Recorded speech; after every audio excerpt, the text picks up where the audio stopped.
Some incredible and chaotic scenes out of Paris.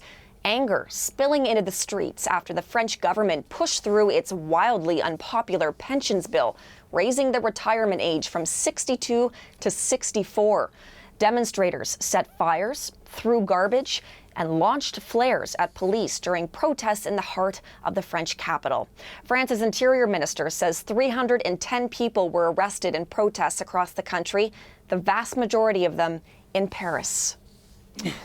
And that is where we have reached journalist Ross Cullen. He is on the story for us in Paris. So Ross, what kind of political fallout are we seeing to the French government's decision?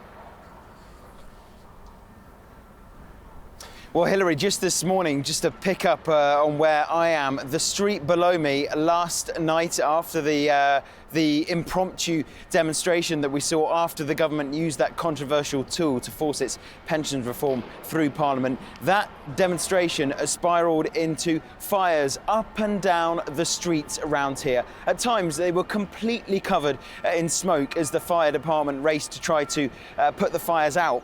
It was easy targets for the protesters because at the moment, Paris is covered in huge piles of garbage because rubbish collectors are one of the sectors that is on strike at the moment over the government's pension reform, meaning that there are piles of garbage and they were easily set alight by the demonstrators, really causing a headache for the fire department. And as you just mentioned in the intro, more than 100 people arrested. I can hear the latest sirens responding this morning, and we are expecting more protests this weekend. We can come on to that, but just politically, the real challenge now for the government is that the opposition are trying to come up with a vote of no confidence. If they can agree on one of these votes of no confidence, they will try to put it to the National Assembly on Monday. If the government were to lose that, then the Prime Minister would have to resign.